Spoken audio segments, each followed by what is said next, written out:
உலகம் முழுவதும் உள்ள கணினி வலையமைப்புகள் மற்றும் தொலைபேசி இணைப்புகளை வேவு பார்ப்பதற்கு அதிநவீன கட்டமைப்பு வசதிகளை அமெரிக்கா வைத்திருப்பதாக பிரிட்டனை சேர்ந்த கார்டியன் இதழ் செய்தி வெளியிட்டுள்ளது. பவுண்ட்லெஸ் இன்ஃபர்மெண்ட் என்ற அந்த மின்னணு கட்டமைப்பின் மூலமாக உலகத்தின் எந்த மூலையில் உள்ள கணினி வலையமைப்புகள் மற்றும் தொலைபேசி இணைப்புகளில் இருந்து கிடைக்கும் தகவல்களை சேமித்து வைக்க முடியும் என்றும் கார்டியன் இதழ் தெரிவித்துள்ளது. அந்த தகவல்களை வரைபடமாக உருவாக்குவதற்கும் இதில் வசதி இருப்பதாக கார்டியன் இதழ் கூறியுள்ளது. இதற்கான ரகசிய ஆவணங்கள் தங்களுக்கு கிடைத்திருப்பதாக கூறும் கார்டியன் இதழ் இந்த பணிகளை அமெரிக்காவின் தேசிய பாதுகாப்பு அமைப்பு மேற்கொண்டு வருவதாக தெரிவித்துள்ளது. ஏற்கனவே பிரிசம் என்ற ரகசிய திட்டத்தின் மூலம் வலைத்தளங்களில் இருந்து தனிநபர் தகவல்களை சேகரித்து வருவதாக கார்டியன் செய்தி வெளியிட்டிருந்தது.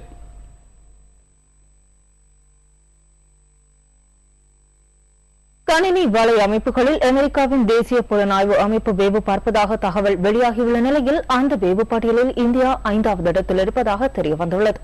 அமெரிக்காவின் வேவு பட்டியலில் ஈரான் முதல் இடத்தில் உள்ளது. அந்த நாட்டிலிருந்து 1400 கோடி உளவு தகவல்கள் பெறப்பட்டதாக கார்டியன் இதழ் செய்தி வெளியிட்டுள்ளது. இதற்கு அடுத்தபடியாக பாகிஸ்தான் உள்ளது. ஜோர்டான், எகிப்து ஆகிய நாடுகள் 3வது மற்றும் 4வது இடங்களில் உள்ளன. இந்தியா 5வது இடத்தில் உள்ளது.